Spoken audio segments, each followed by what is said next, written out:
Hey, what's up? It's your guy Dawson from D&D TV.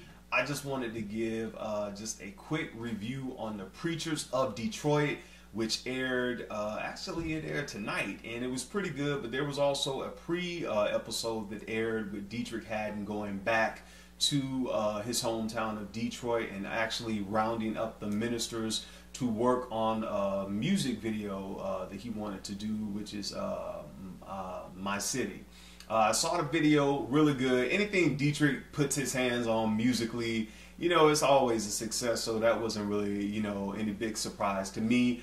But he was able to, you know, work with the pastors of the Lights as the Honorable Bishop Charles Ellis of Greater Grace Temple.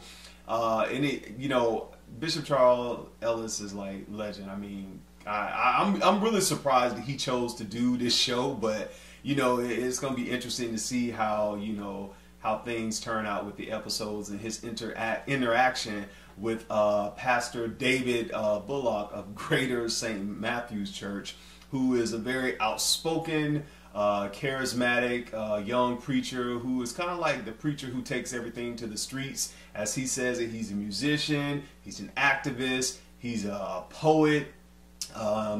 He also talks about having his Bible in one hand and having a bullhorn in the other.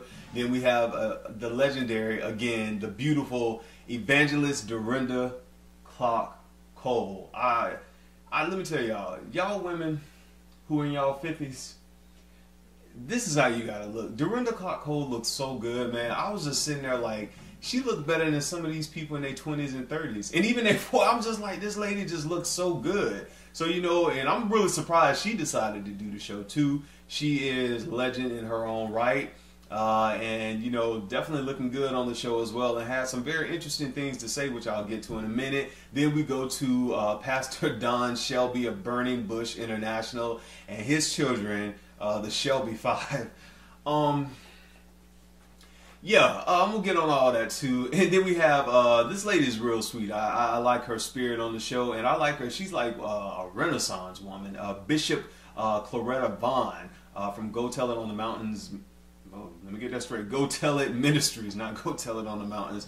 But I mean, she's like a Renaissance woman. You know, she's like strong, independent. She knows what she wants, and you know, which to me, she represents basically like most of the women in the church now. So I mean, for them to have like a problem with her being a bishop, you know, I'll get to all that in a minute. Then we have Bishop elect Clarence Langston from Word in Action Christian Center.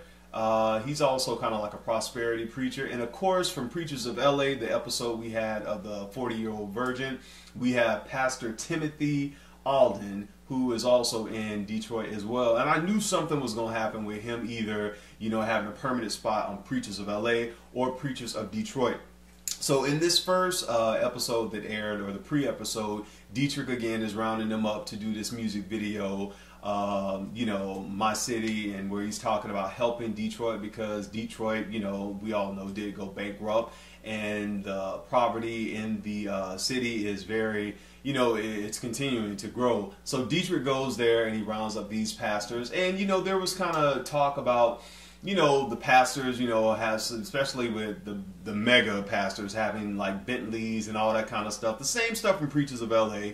And you know, they talked a little bit about that, you know, just a little bit. But then we get to the scenes that really took that that first pre-episode away, was the scenes between Dietrich Haddon and Pastor David Bullock. Dietrich goes into his church, and you know, he's sitting there, and I think this was around the time when the Mike Brown shooting happened and some other stuff was going around, because they were talking about, you know, Black Lives Matter, and it still is going on now. I mean, that ain't ended since all of that happened.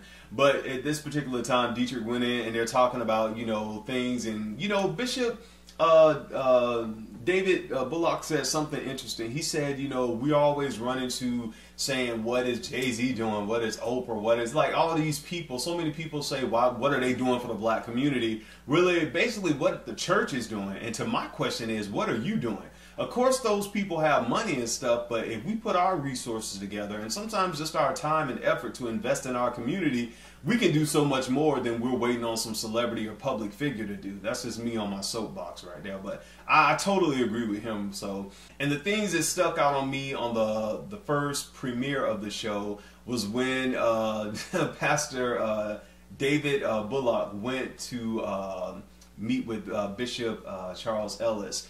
And, you know, we see their flashy lifestyles and we see what they have and all this kind of stuff. And, you know, he talks to Bishop Ellis and basically he wants to know, you know, hey, man, you know, I don't think you've done enough to have this big mega church in Detroit and a lot of people going here who are, you know, not all living the way you are. I don't think you've done enough to help. So, you know, he tells what he's done and stuff like that and they're conversing. So, you know, all in all, they decide to have like a big powwow at his house and he invites all the ministers. Now, this is the part that just really tripped me out. When all of them rolled up to Bishop Ellis's house, I mean, he has like, it's like a mini mansion or a mansion, maybe nice house, decked out, all that good stuff. And so all the pastors and everybody's riding up in like these nice rides, right? And like, it's like, I don't know, Bishop Bullock pulled up and it was like a Lincoln or a Mercury. And I was like, you know, that's nice. You know, he's just like, he's walking in his walk, you know, in the sand. And, you know, he had stated something about, you know, he doesn't want to be wealthy and all this kind of stuff where he has 3 cars that he can't drive and 3 houses that he can't live in and all this kind of stuff. And, you know, I was saying, hey, that's good for you. If that's what you want to do, man, do what you want to do. But, you know, he pulled up and, you know, they go in and they're talking and, you know, they get on 2 conversations again about Pastor Bishop Vaughn being a bishop, a woman bishop, and also the question came out to Pastor Langston, Clarence Langston, Bishop Clarence Langston. Let me get their names right because people kind of, you know, about their titles. Bishop Clarence Langston from Pastor David Bullock was, do you think that Jesus would drive a Bentley? And, you know, I was like, you know, I was listening. I was like, you know, I wanted to hear his response. And, you know, one of the things he said and Bishop Ellis said, because Pastor Bullock, you know, asked them too, you know, you have a nice house and all this kind of stuff. But, you know, most of the people go to your church and in this city, they don't have that. And some of y'all don't even live in this city. So this resounding issue of should a pastor have, you know, all this money, all these cars and these fancy houses while the congregants basically live in the projects or, you know, live and try to struggle to make ends meet is a resounding theme that continues to go on the preachers of Detroit as it was on the preachers of LA. And I remember, you know, on the first episode we did of Preachers of LA of our review, Denise and I had the same conversation when Bishop Clarence McClendon and Dietrich Haddon, you know, had some words about the lavish lifestyle that Bishop Clarence McClendon, you know, lived. And this is what we said then, and it's similar to what's going on, you know, basically, you know, now. You gonna help me from not catching the bus? Should I really continue to give him my money if I'm living in the project? I'm catching, you know, the number 9 going back to the projects, and you getting your Bentley going to Beverly Hills. So what would you rather I get in? So I'm giving you hope. I'm trying to inspire you. I've made choices that led me here to be in my Bentley. So what should I do? Downplay myself? No, seriously, what should I do? Should I not drive a Bentley because you're catching the bus? But if I'm giving you my money and I'm catching the bus, you feel okay with taking my money and I'm going to the project? But you don't have to give me your money. True. You don't have to give me your money. I didn't ask for that, but I'm giving you hope. And what's the hope you're giving me? That you can one day drive a Bentley too if you get yourself together. So basically, let's deal with that. Do you think if a pastor's living well, he's giving the members hope that one day you could live well, but what if I don't have the oratorial skills like a Noel Jones or well, then you Clarence don't need to be in church, you need to be in somebody's college. Woo. And that was spoken by me. I was playing with you. I just wanted to see where you were going to go with this. You need to be in somebody's technical school. You need to be somewhere trying to better yourself in another aspect instead of spending all your time there. I'm not saying you can't go on Sunday, but I don't think you need to be there Monday, Tuesday, and Wednesday. Wow. And that leads to my point. I was just joking with Denise because I wanted to see where she was. There you go. See, it's still the same thing basically that we said then that I'm saying now. Yes, I think if you are a pastor and you're making tons of money and you got a big mega church and you got half of the city coming to your church, or a great number of people in the city coming to your church, and if most of those people are poor, yeah, you should, have some organization, some specific civic groups in your church to help feed the homeless, to help, with nutrition, different diseases that happen within the community, namely HIV/AIDS, which is really prominent in black communities throughout the United States and definitely throughout the world. And there are ministries that have that.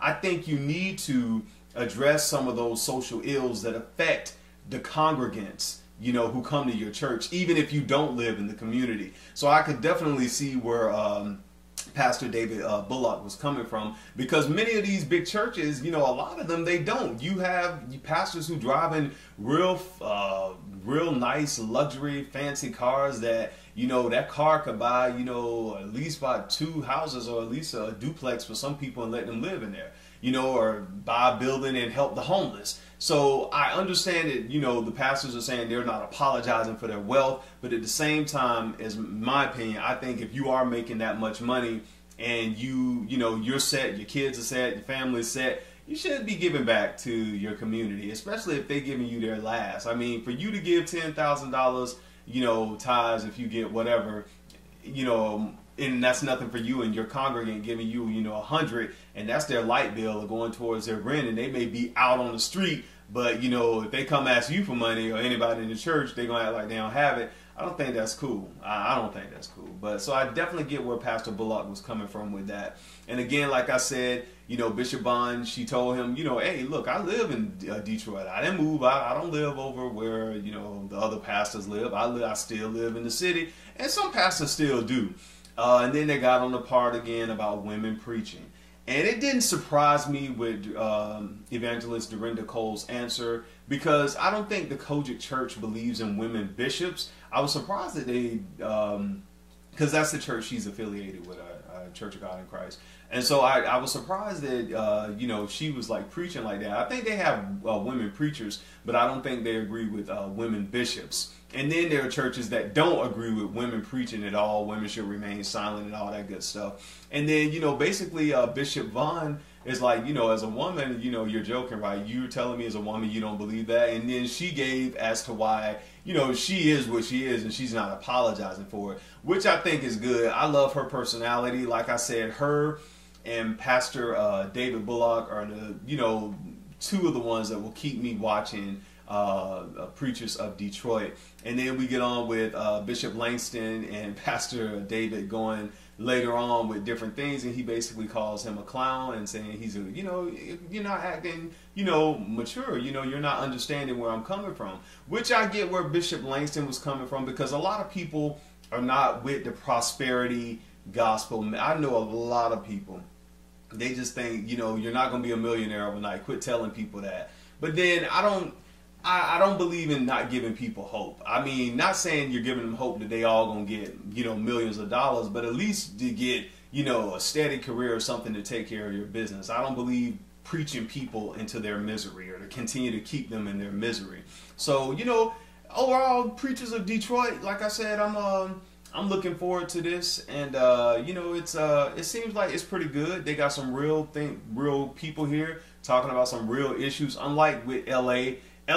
Preachers of LA was good, but it still had that kind of Hollywood twist onto it. Whereas Detroit is like, I think they're giving us a little more, gutter, kind of like that reality feel that, people want to see. So I'll still stay tuned to see what's going to happen with this. But, until next time, I'm your guy Dawson. So definitely check out Preachers of Detroit and other YouTubers, because I know it's going to be like a lot of them who do reviews on this, especially y'all who out of Detroit. Stand up for your city. Until then, I'm your guy Dawson. Take care of yourself. Be safe. Peace.